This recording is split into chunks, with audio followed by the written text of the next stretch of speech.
Bahari ya Hindi, kiunganishi maridhawa kati ya Tanzania na India.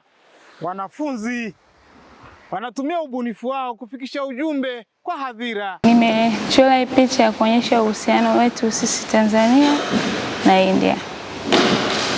Uhusiano gani ambao tunao kati ya Tanzania na India? Hapo kuna uhusiano wa kibiashara ambao tunaona hizi hapa ngalawa.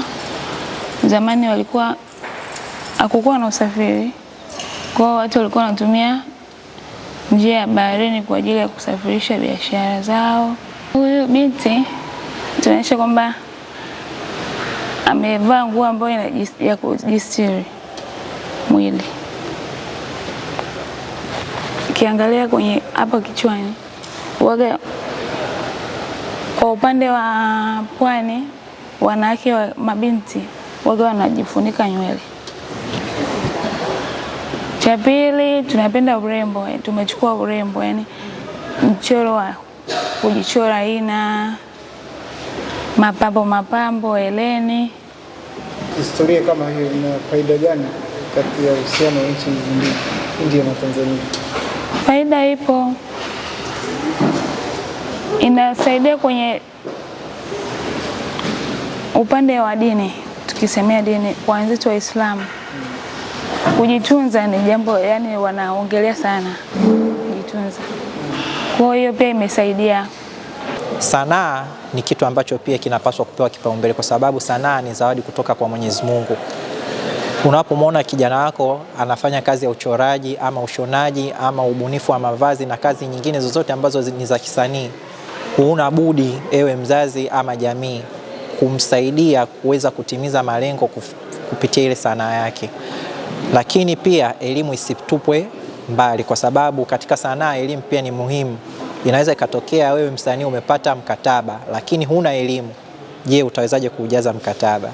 Kwa hiyo pia sisi wasanii tusiache kusoma zaidi, kwa sababu hata tukisoma zaidi elimu bado pia itatusaidia katika kuweza kuipambania sanaa yetu. Huo mchoro kama huu tunasema sanaa ni biashara kama biashara zingine. Ndio. Utauzaji, wewe una mwaka wa 3. Ndio. Utatumiaje kujipatia ajira? Kama nilivyo design hivi, naweza nikampelekea Muhindi. Zeni kitakachomata hapa cha kwanza atauliza huu mchoro una maana gani. Kwa hiyo anaweza asende direct akataka kununua, ila akataka kujua maana kwanza, kwa nini umechora hivi. Sasa nikamuelezea labda kutokana na hiki nimedesign kitu kutoka cha kwenu hiki na hiki ambacho sisi tulikuwa hatuna, tumejifunza hiki na hiki. Anaweza akanunua mchoro kutokana na kile jinsi nitakavyomuelezea mimi ikamvutia, au labda mwenyewe akaangalia mchoro akaona vitu ambavyo vina specialize na vya kwao, akaangalia mbona kuna tembo hivi ni vitu vya asili yetu, akanunua kutokana na vitu ambavyo pia nimevioleta ambavyo ni vya kwao. Kwa nini ulipenda sanaa ya uchoraji? Kwanza ni hapa sanaa, kitu cha kwanza ni ujumbe. Yani kitu ninachokipenda kwenye sanaa, inaleta ujumbe kwenye nini? Kwenye jamii. Alafu kitu kingine ni kama burudani, amina. Naelewana? Ni kama burudani, entertainment. Kwa mfano hapa tukiangalia utamaduni huu, the same ni Tanzania, the same ni nini? Ni India. Kwa mfano tukija kuangalia kwenye utamaduni wa ngoma za asili hapa, India kuna ngoma za asili, alafu tukiangalia Tanzania kuna ngoma za asili. Alafu kitu kingine kilimo, kama tunavyoona hapa, hawa wanyama, hawa ni nini? Ni ng'ombe. Hivyo wanakula vizuri tu. Tunaweza tukaona hata hapa nini, shughuli hizi hapa za uvuvi, tunaona hapa wanauza nini? Samaki hapa. Huyu hapa kijana amebeba nini? Amebeba samaki, anazileta hapa kwenye hili, ni kama special room kwa ajili ya kuuzia samaki. Hii business inafanyika hapa nchini kwetu Tanzania, pia na wapi? Na India. Afu image niliyoichora hapa juu, maana yake huyu hapa ni nani? Ni Muhindi. Afu huyu ni nini? Tanzania. Sasa hao hapa relationship yao ndio imezalisha hizi hapa nguvu hii. Nasema hii ni nguvu ya umoja hii. Power. Kwa kwenye ushirikiano wanasema nini? Umoja ni nini? Ni nguvu. Kwa ushirikiano kati ya huyu na huyu umezalisha hizi nguvu juu yao. Utengano ni nini? Ni dhaifu. Na kwa nini kuna majahazi alafu yako kwenye maji? Haya majahazi yanaelezea moja kwa moja transportation na fishing ambao ni uvuvi. Hapa tunaweza tukaona bidhaa hizi hapa, makontena wanasafirisha. Kwa mfano India, India kule kuna bidhaa tofauti tofauti, kwa mfano mashine, simu. Kupitia hii bahari ya Hindi inarahisisha nini? Usafiri. Tunaweza kuona makontena haya yapo baharini, haya yanasafirishwa. Hapa baada ya kusafirishwa yanakuja kuwekwa huko. Yanakuja hapa yamefika nini? Nchini huko nini? Kwetu Afrika. Ndio haya makontena. Unaambiaje vijana kutumia sanaa katika kujiajiri? Kitu cha kwanza inabidi tufanyaje? Tuthamini, tusichukulie kawaida. Siku zote tukichukulia kitu easy, hatuwezi tukafika hatua fulani. Kwa inabidi tuchukulie kwa uzito sanaa na tukaipatia kipaumbele. Hicho ni kitu cha kwanza. Maana unakuta mwingine anasema kuchora unachora. Hapana. Ila inabidi tuchukulie kwa uzito, tukaona hii ni kama kazi nyingine. Maana tunaona hata huko nje masoko yamechangamka sana ya hizi hapa sanaa. Unafikiaje soko la kimataifa katika kuuza kazi zako? Unauzaje? Hapa kitu cha kwanza kilichotusaidia nini? Kukua kwa nini? Kwa teknolojia, utandawazi.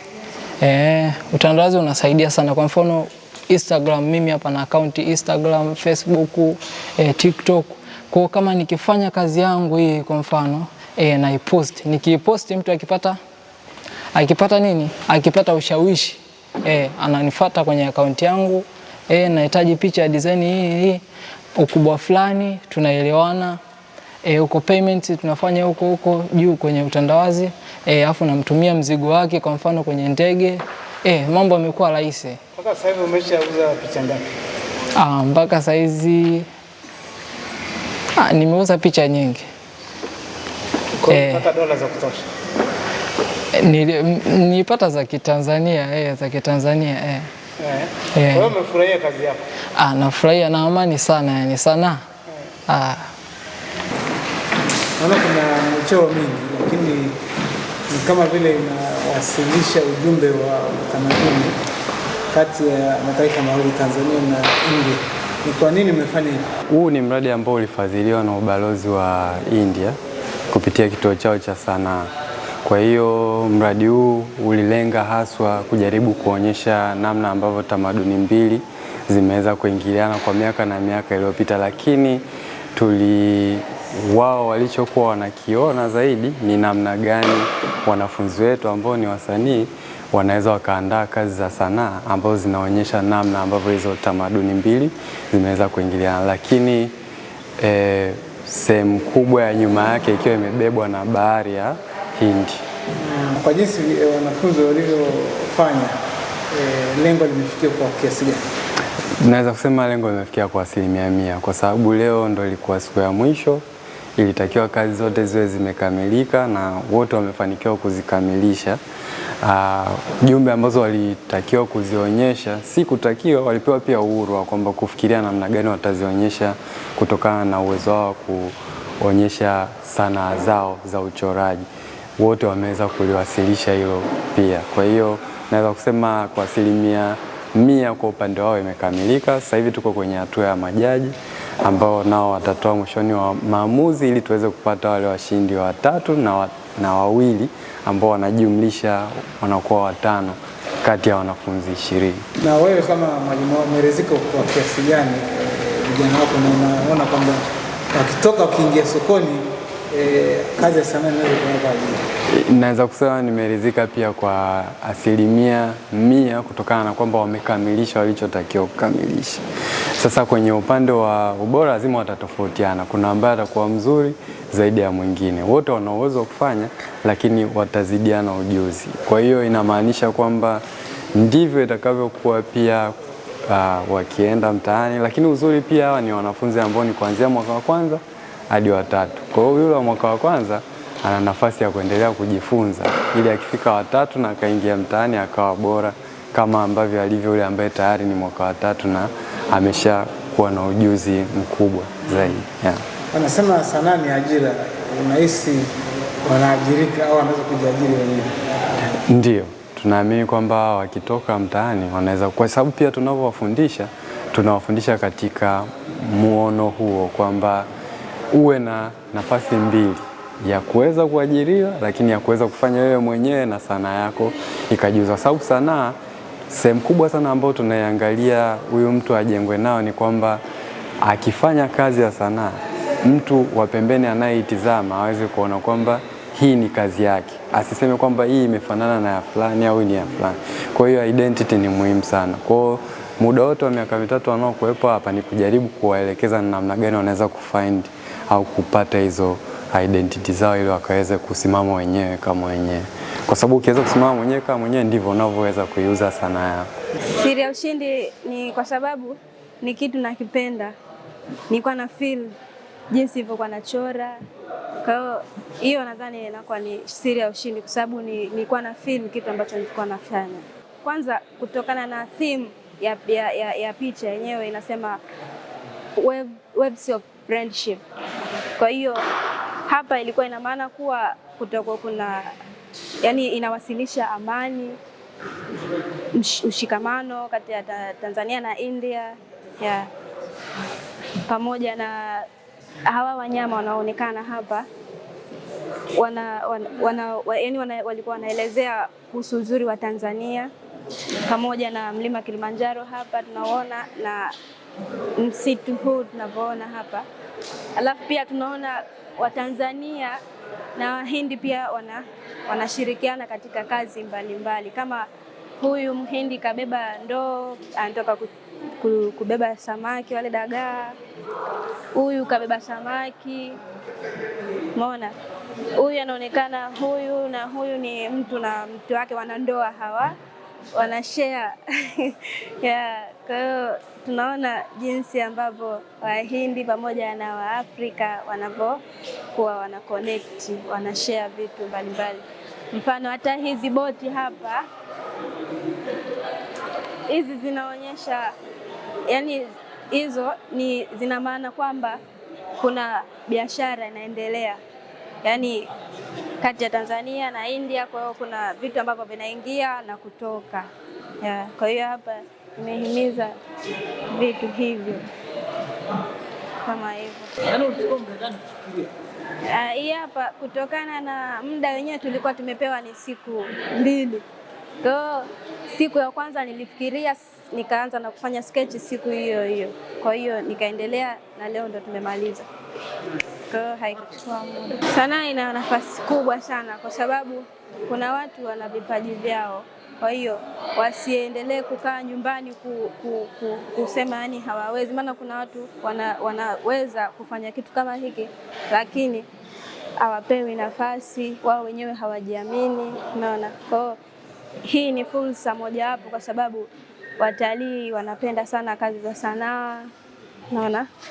Pia na watu wa kawaida pia wanapenda kazi kama hizi. Kwa hiyo wao wakijua wanajua, yani wao wakiwa wanajua kufanya sanaa wafanye, wasiogope.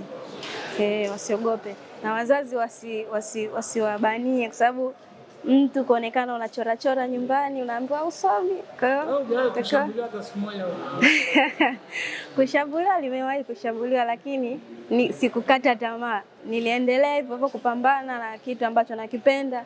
Kwa hiyo sikukata tamaa, na wao na washauri wasikate tamaa, waendelee, ipo siku watawaelewa. Mimi wamenielewa kwa sasa hivi. Kwa hiyo wasikate tamaa. Tunasema sanaa ni pesa. Sanaa ni pesa. Maonesho sanaa za uchoraji, na leo nimekuwa ni hakimu wa kuchagua picha gani ni bora katika hizi picha 20 katika haya mashindano ambayo yameandaliwa na ubalozi wa India wakishirikiana na Tasuba. Na sasa dhima yake ilikuwa ni jinsi gani hii bahari ya Hindi inatuunganisha katika utamaduni sisi watu wa Tanzania na wa India. Kwa hiyo tukiwa kama majaji, kuna vigezo tulikuwa tumepewa kuangalia. Cha kwanza, huo ujumbe ameufikisha, lakini pia hiyo kazi anayoifanya inaonekana kweli ni kitu kimemtoka yeye katika ubunifu wake au amekopi. Kitu kingine pia tulikuwa tunaangalia katika vigezo ni jinsi gani ametumia umahiri katika matumizi ya rangi. Sasa inaonekana wote wamepewa size moja ya canvas, alafu wote wamepewa material sawa sawa. Kwa hiyo hauna pa kukimbilia hapo, inabakia sasa ubunifu wako na jinsi gani wewe mahiri katika kutumia zile rangi ulizopewa. Kwa hiyo mimi siwezi kusema kama ilikuwa ni kazi ngumu sana, kwa sababu inajionyesha mtu mahiri wa matumizi ya rangi. Ukiangalia tu picha yake unaona ule umahiri alivyokuwa ameutumia. Na katika utaalamu tunasema katika kutumia rangi nyeusi na rangi nyeupe, hizo sio rangi, hizo ni shades. Zinakusaidia kufanya rangi unaoitumia iwe katika kina zaidi. Kwa hiyo ni lazima uichanganye na nyeusi hiyo rangi ili iweze kuingia katika kina cha chini. Lakini unapotaka hiyo rangi iwe na uangavu, ni lazima uichanganye na nyeupe. Sasa mchoraji mahiri hachukui rangi nyeupe na kupaka kwenye picha. Hizo ni rangi ambazo lazima uzichanganye. Kwa hiyo rangi ambayo tunaitambua kama ni rangi ni hizo rangi tatu, ambayo ni nyekundu, rangi ya blue na ya njano. Kule ndo tunazalisha rangi zingine, lakini ukitaka iwe dark zaidi, iwe na kina zaidi, ndio unachanganya na nyeusi. Sasa kuna wengi wanaichukua nyeusi na kuiweka kwenye picha moja kwa moja bila kuichanganya na rangi. Pale unaanza kuona hana umahiri wa kutumia rangi. Lakini pia jinsi anavyopangilia ule mchoro wake, na unaweza ukakaa katika mizani. Yani picha inakuwa haikatwi kwenye canvas, unamwona huyu mtu amefikiria kabisa kuiweka picha ionekane. Hiyo pia inampa mtu max. Kwa hiyo haijatupa shida sana, kwa sababu hivyo ni vitu vinaonekana kiurahisi. Kwa hiyo unaweza ukaona kuna picha nyingine huyu mbona amechora vizuri sana, lakini kuna vigezo katika umahiri wa sanaa amevikosa. Kwa hiyo unaweza ukaona kwa mara moja hii picha mbona nzuri, lakini kumbe katika taaluma ya sanaa kuna vitu vingi amevikosa. Kwa hiyo tunaangalia pia hii kitu ni kweli imetoka kwake. Mwingine ukiangalia unamuona kabisa huyu alichukua picha akaikopi. Kwa hiyo hatumchukulii kama amefanya ubunifu zaidi ya yule mtu ambaye tunamuona. Hata kama picha yake unaweza kaiona sio nzuri kama ile, lakini tunachukua kile ambacho kimemtoka ndani mwake.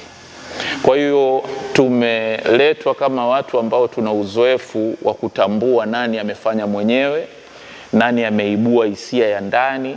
Kuliko kuangalia uzuri, tunaangalia ile ubunifu wa yule mtu na jinsi gani ameweza kutumia zile rangi. Kwa hiyo tulikuwa na wakati mzuri sana, tumeweza kuwapata watu 5 bora.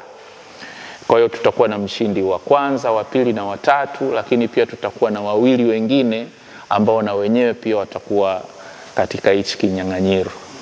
Yes. Vipi, kwa kiasi gani umefikisha ule ujumbe sasa?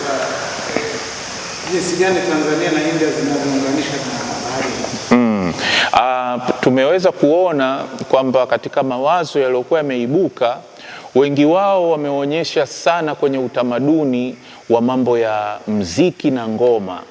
Na hiyo ni kweli kabisa, kwa sababu mziki wa Kitanzania una maadhi mengi sana ya Kiasia.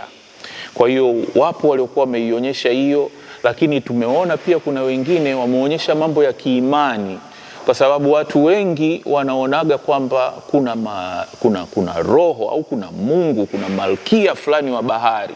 Hayo mambo yanajionyesha India, na hapa pia hizo imani zipo.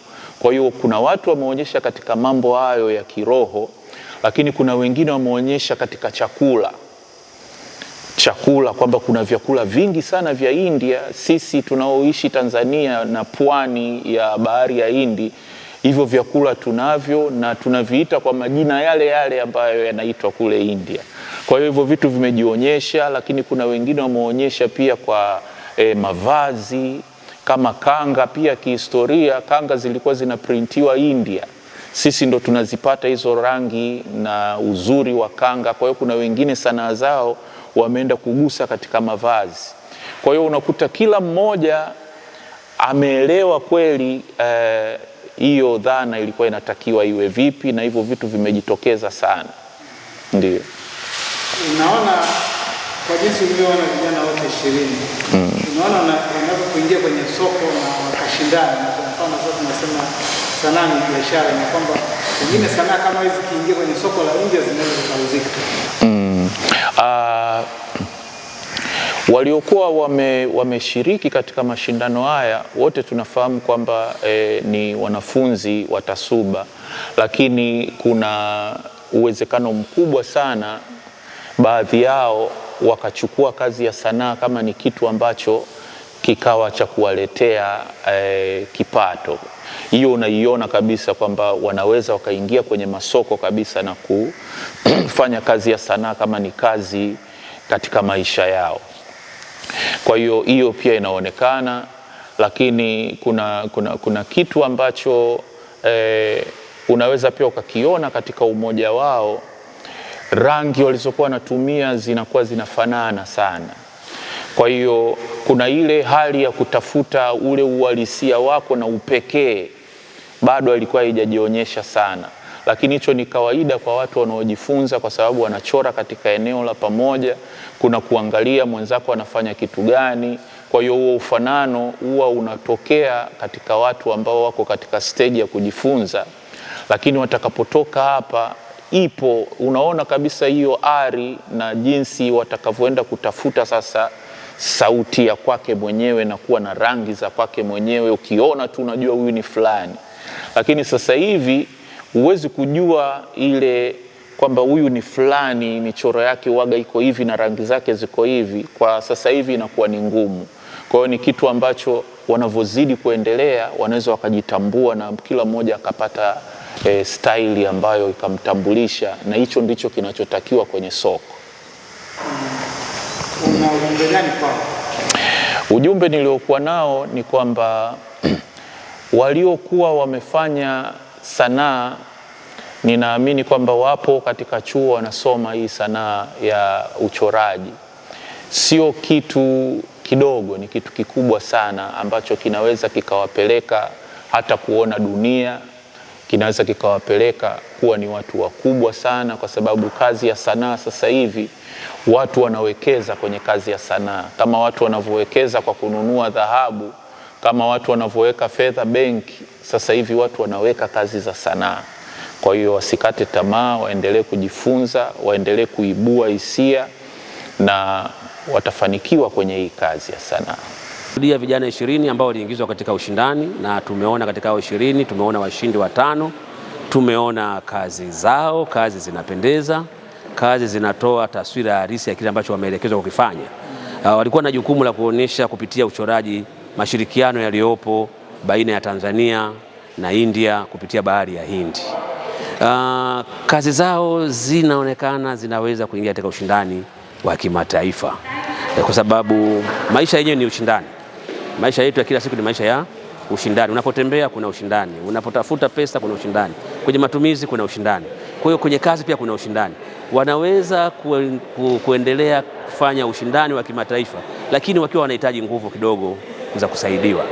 Kwa hiyo ni jukumu sasa la taasisi mbalimbali kwanza kutambua uwepo wa vijana na kazi zao, lakini la pili sio kutambua tu, kuzipokea kazi zao, kwa sababu tutakapozipokea sisi tukiwa tunazitumia kazi zao tutakuwa na nafasi ya kuwarekebisha, ya kutoa makosa ambayo tunayaona labda dosari zile. Kwa hiyo kadri tunavyotumia na kuziona zile dosari ndio tunawapa mrejesho wa kuona kwamba waboreshe wapi, warekebishe wapi.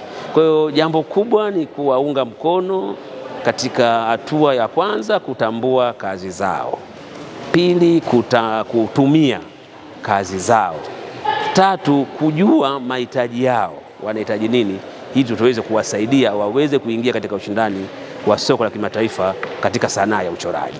Gabriel Kiiza, naibu mkuu wa chuo taaluma, utafiti na ushauri hapa TASUBA. Shughuli ya leo ilikuwa ni kushindanisha vijana 20 wanachuo wetu ambao walikuwa na mada kuu bahari ya Hindi, na muunganiko wa utamaduni wa watu wa India na utamaduni wa Tanzania. Katika mada hiyo ilibidi kila mtu atoe mawazo yake, mtazamo wake, fikra zake kwa kutumia michoro ya rangi, paintings. Na michoro hii au mashindano haya yamefanyika kwa ushirikiano wa ubalozi wa India kupitia kituo cha utamaduni cha watu wa India pamoja na taasisi ya sanaa na utamaduni Bagamoyo TASUBA. Hivyo vijana wameweza kutumia ujuzi wao, uzoefu wao kuwasilisha fikra zao juu ya ushirikiano lakini na utamaduni uliodumu kwa muda mrefu kwa watu wa India na wa Tanzania kwa muunganiko wa bahari ya Hindi. Una ujumbe gani kwa vijana ambao kwanza wamepata nasema ni kama zoezi la kushindanishwa na kutumia ujuzi huu sasa watakapotoka watakapomaliza kuingia sokoni kwa ajili ya tunasema sanaa ni biashara? Ukweli ni kwamba ujuzi walioupata kwa sababu umewaamsha fikra zao na kutizama dunia kwa mapana, kwamba sio lazima uwe tu Tanzania, lakini unaweza ukaenda India, unaweza ukaenda na taifa jingine. Lakini pia wameweza kujifunza kutumia muda vizuri, kwa sababu jambo hili lilikuwa ndani ya siku 3. Lakini pia na kutumia vifaa vilivyokuwa wamepewa kwa nidhamu kubwa, kutumia muda vizuri pamoja na kuzingatia. Wote wamezingatia maelekezo ya mada kuu. Sasa kwenye ushindani lazima atakuwepo mtu wa kwanza na wa pili na wa tatu. Na katika ushindani huu walikuwepo vijana ambao wameweza kufanya akiwa mshindi wa kwanza na wa pili, kundi la kwanza, mshindi wa 3, wa 4 na wa 5, kundi la pili, lakini wote wameweza kupata zawadi za fedha taslimu. Kwa tayari hiyo ni sehemu ya tuseme kuatia hamasa. Kumbe pesa ipo, kumbe sanaa ni biashara, sanaa ni kazi, sanaa ni ajira. Maki mtu kaja kusoma lakini unaweza kupata fedha tayari, keshi mtu anayo. Unaweza kuona kama mtu alikuwa na jambo lake, anataka kununua kitendea kazi, basi ashapata fedha na ilikuwa ni fedha taslimu. Ndani ya siku 3 kutengeneza hiyo fedha sio jambo dogo. Kwa hiyo tunazidi kuwahimiza vijana waje wasome, wakiwa na vipaji waje wasome, wapate mwelekeo mzuri na kuiona dunia kwamba sanaa ni lugha ya dunia nzima. Maana hii michoro haizungumzi, lakini mtu akiona bila kujali lugha yake, bila kujali utamaduni wake, atapata jambo zuri la kujifunza, la kumfurahisha na kumnufaisha kibiashara. Wataalamu wanasema picha moja kama hii inawakilisha maneno 1000, na kama unavyoona picha hii inawakilisha utamaduni wa Tanzania na India kupitia bahari ya Hindi.